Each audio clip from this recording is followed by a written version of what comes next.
புதுச்சேரியில் தனி வீட்டில் அமர்ந்து விடிய விடிய மது அருந்தும் போது ரவுடிகளுக்குள் ஏற்பட்ட மோதலில் 3 பேர் வெட்டி படுகொலை செய்யப்பட்ட சம்பவம் பெரும் பரபரப்பையும் அதிர்ச்சியையும் ஏற்படுத்தி உள்ளது.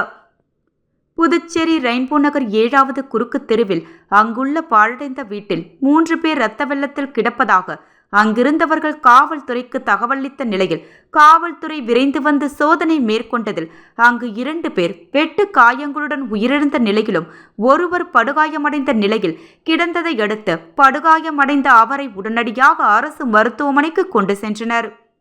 போலீசாரின் முதற்கட்ட விசாரணையில் உழவர்கரை பகுதியைச் சேர்ந்த பிரபல ரவுடி தெஸ்தான் மகன் ரிஷி, திடீர் நகரை சேர்ந்த தேவா ஆகியோர் கொலை செய்யப்பட்டதாகவும் ஜே நகரை சார்ந்த ஆதி படுகாயங்களுடன் மருத்துவமனையில் அனுமதிக்கப்பட்டுள்ளதாகவும் போலீசார் தெரிவித்துள்ளனர்.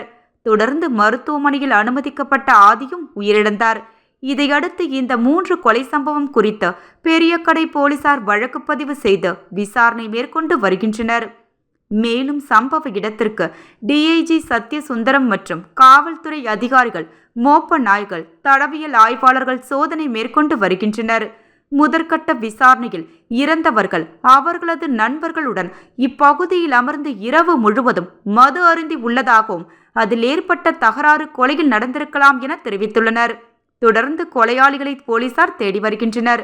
மேலும் புதுச்சேரி குடியிருப்பு பகுதியில் 3 நபர்கள் படுகொலை செய்யப்பட்ட சம்பவம் அப்பகுதியில் பெரும் பரபரப்பை ஏற்படுத்தியுள்ளது.